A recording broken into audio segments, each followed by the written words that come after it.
La Iglesia Cristiana Nueva Visión Filadelfia, ubicada en la carrera 32, número 1442 del barrio Cristóbal Colón, te invita a escuchar el siguiente mensaje.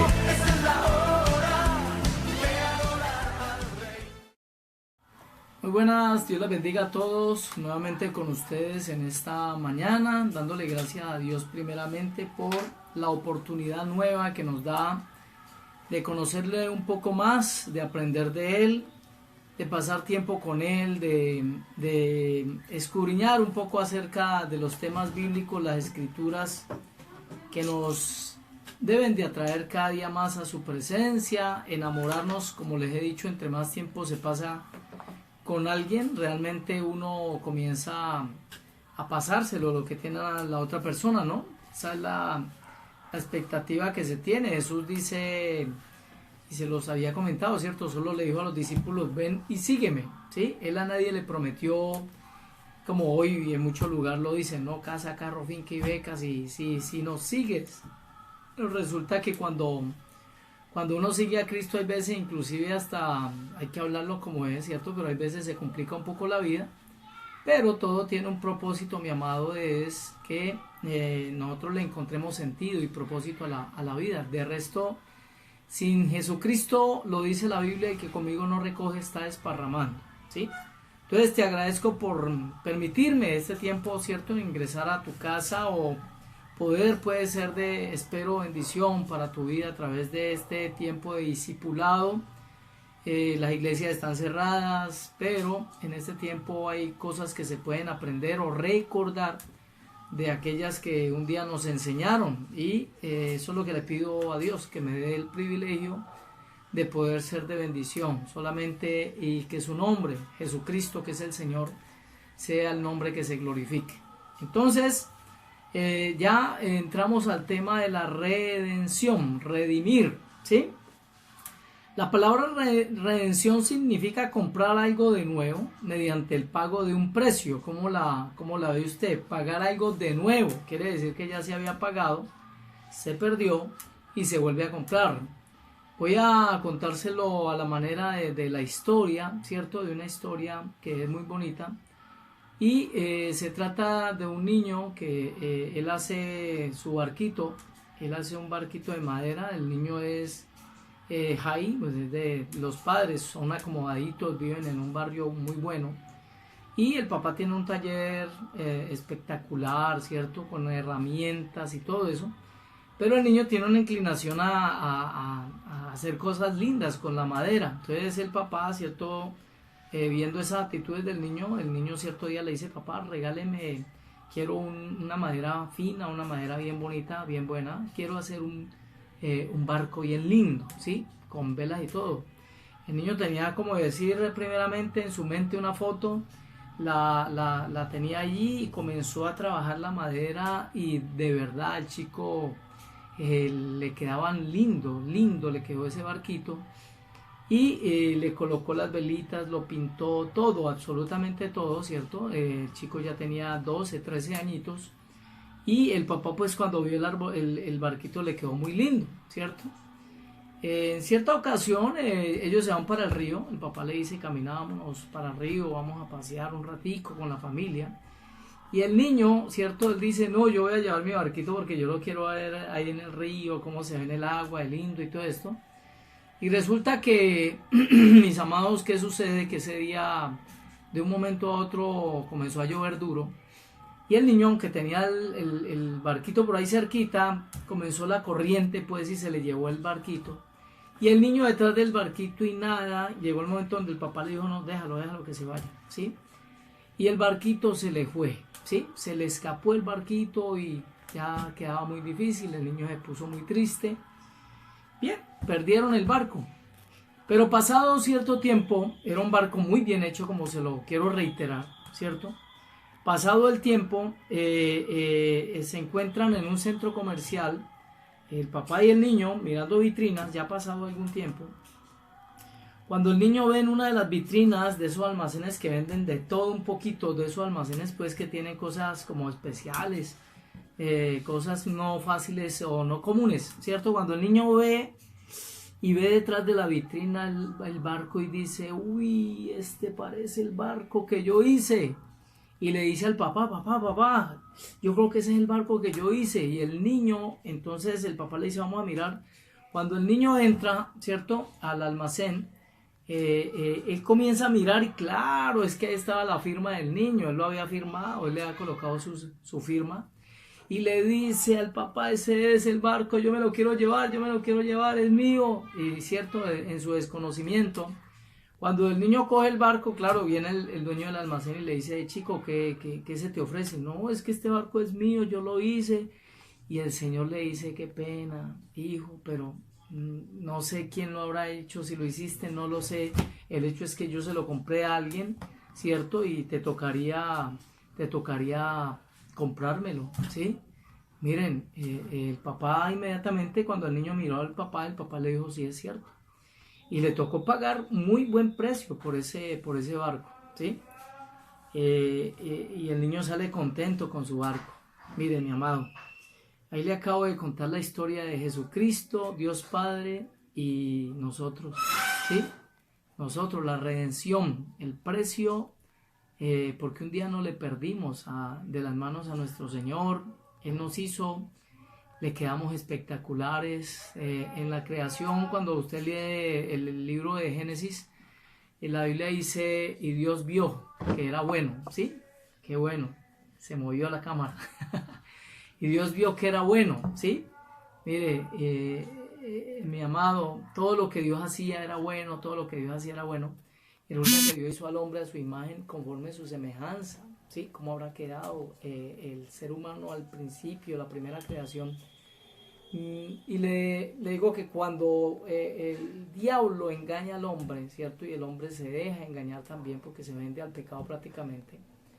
Entonces pierde el derecho legal Jesús con el hombre, ¿sí? Por eso en ese momento simplemente nosotros somos como tal creación de Dios, ¿sí? El ser humano es creación de Dios.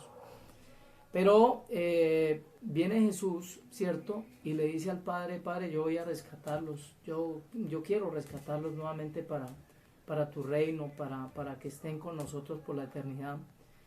Y el papá le dice, pero el precio es muy caro, hijo, porque ellos se vendieron al pecado, ¿sí? Y él dice, no, pues si me toca pagar lo que me toque pagar, ¿cierto? Y es sabido por todos que él paga con su propia vida, ¿sí? Él derrama su sangre, no como el chico de la historia que le acabo de contar, que bien, pudieron haber sacado, no sé, si miles, 100 miles o millones en la historia, para que me dé a entender. El hecho es que aquí Cristo paga con su sangre para redimirnos, o sea, volver a comprar lo que un día fue de Él, y es el ser humano, ¿sí? Entonces, en eso consiste la redención, mi amado, que siendo nosotros pecadores viene Cristo y paga, ¿sí? Por nosotros. Él pagó por nosotros. Entonces, la palabra redención significa comprar algo de nuevo mediante el pago de un precio, ¿sí? Estoy hablando con el micrófono aquí porque Jairo me llamó la atención. Dice, en la Biblia, la idea principal de la redención es rescatar, soltar o liberar, ¿sí? Vamos a leer Levíticos 25, ¿sí? Vamos a leer Levíticos 25 y ahí nos vamos a dar cuenta, mis amados, la idea de lo que es el rescate, para que ustedes se den cuenta que en la Biblia, en el tiempo anterior, en la Biblia, uno de los sacrificios que Dios envía o manda al pueblo de Israel a realizar era el sacrificio de un cordero, ¿sí? Para redimir, para pagar por el pecado. Y de esto luego va a ser en el tiempo, ¿cierto? Esto era simplemente una sombra de lo que era Jesucristo. Levítico 25, del 47 en adelante. Mire lo que dice. Si el forastero o el extranjero que está contigo se enriqueciere y tu hermano que está junto a él empobreciere y se vendiere al forastero o extranjero que está contigo o alguno de la familia del extranjero, después que se hubiere vendido podrá ser rescatado, uno de sus hermanos lo rescatará, ¿sí? Uno de sus hermanos. ¿Saben que Jesús viene a ser como si fuera nuestro hermano mayor? Porque Él es hijo de Dios, ¿sí? Hablo de Jesús hombre, ¿sí? Jesús, el que murió en la cruz. Dice, o su tío ¿sí? O el hijo de su tío lo rescatará, un pariente cercano de la familia lo rescatará. O si sus medios alcanzaren, él mismo lo rescatará. Hará la cuenta con el que lo compró desde el año que se vendió hasta el año del jubileo, y ha de apreciarse el precio de su venta conforme al número de los años, y se contará el tiempo que estuvo con él conforme al tiempo de un criado asalariado.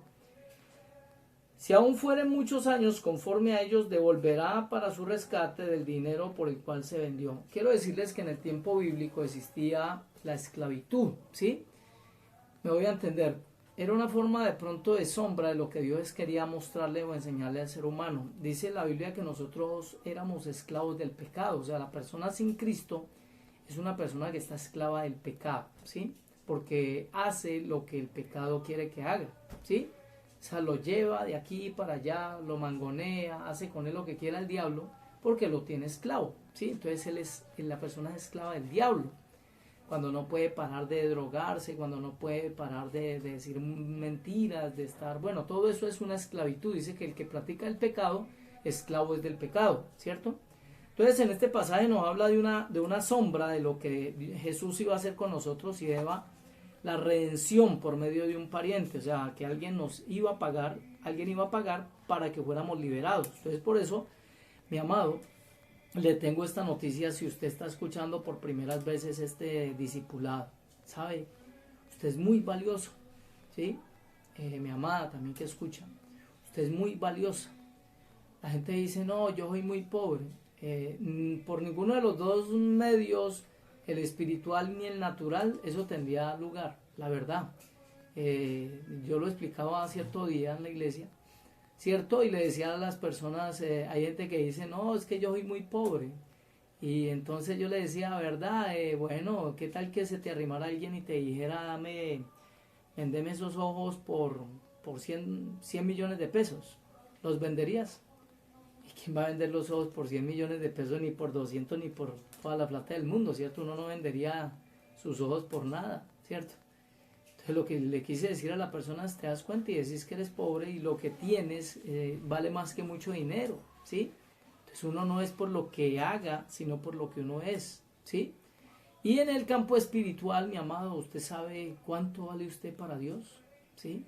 Él fue capaz de mandar a su hijo a pagar precio por usted y por mí. ¿Sabe cuánto valemos?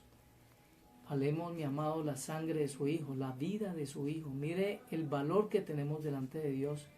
Para aquellas personas que dicen, no, yo soy un don nadie, porque el sistema te enseñó eso, que para ser don alguien uno tiene que tener éxito en la vida. El éxito que enseña al mundo es el reconocimiento, fama, negocios, que la gente le postre. Y en la Biblia el éxito corresponde a estar bien con Dios, bien con las personas, bien con uno mismo. Ese es el éxito. Primeramente estar bien con Dios. Miren y verá que José dice en la Biblia que mientras estaba en la cárcel, la Biblia dice, y era varón exitoso, era un varón, ¿cierto? Que delante de Dios lo tenía como exitoso, o sea, como alguien que era próspero. La palabra ahí como tal es próspero, y era varón próspero, ¿sí? Delante de Dios. Sí, porque esto es pasajero, mi hermano, y aquí la gente no te va a valorar. Normalmente, a veces la misma familia, uno lo tiene así como, sí. Eso sucede en todo lugar. Con José lo hicieron, con Jesús lo hicieron sus hermanos. La Biblia lo dice, ni aún ellos le creían, mi amado, ¿sí? Entonces, vamos terminando esto que es la definición. Dice, el pecado mantiene al hombre en servidumbre. Por tanto, la salvación de Jesucristo, nuestro Redentor, incluye el liberarlo de esa esclavitud, ¿sí? Cristo es el que nos redimió, ¿sí? Por su sangre, por el sacrificio de Cristo en la cruz, nosotros fuimos redimidos, o sea, fuimos comprados. Por eso, mi amado, antes de que uno peque, ¿cierto? Uno debía de pensarlo mucho, ¿sí? Porque es que Él pagó por nosotros, Él pagó, y su precio fue muy alto, su vida, ¿sí? Y si fuera su vida, pues solamente que le hubieran aplicado una inyección letal, o que lo hubieran de pronto al Señor, que lo hubieran apuñalado, ¿sí? Pero no podía ser así. Sabe que por cada enfermedad, por cada desgracia, por cada rebeldía nuestra, tenía que recibir un golpe, ¿sí? Y él recibió, dice, 39 azotes, 40 menos 1, ¿sí? 39 azotes o sea, la Biblia dice, herido fue por nuestras transgresiones, por el pecado, el precio del pecado fue sobre él, el castigo de nuestra paz fue sobre él, dice la Biblia. Mi amado, por su llaga nosotros fuimos sanados, mire, ¿sí? Entonces realmente el precio que pagó el Señor Jesucristo fue muy alto, ¿sí? Y es un motivo más para tener gozo, alegría, paz y esperanza. Esto que estamos viendo en esta tierra, mi amado, es pasajero. Esto de un momento a otro, ya se está acabando el tiempo por la Escritura, se lo digo. Pongamos nuestra mente, ¿cierto? Nuestro corazón allá arriba, en las cosas que no se ven, ¿sí? Paraditos los pies aquí en la tierra, desde luego, trabajando, obrando en lo que tenemos que obrar, pero sabiendo, mi amado, que no es comparable la gloria que nosotros se ha de manifestar, lo que hemos de ver, lo que Dios tiene preparado para nosotros. Hagamos riquezas, y con esto termino, en el cielo, donde el orín no corrompe, ni donde el ladrón hurta, mi amado. En cambio aquí, esto es engañoso, hoy puede estar, mañana no, ¿sí? No nos apeguemos a lo material, ¿sí? Disfrutemos lo que tengamos para disfrutar, démosle buen uso, administremos lo que Dios nos está dando, pero hagamos riquezas allá arriba, en el cielo, mi amado, porque lo de allá sí es perdurable y eterno. Yo te agradezco mucho por tu atención, muchas gracias por este tiempo. Mañana seguiremos con la redención prometida, ¿sí? Que Dios te bendiga y que tengas un excelente día. Dios te guarde.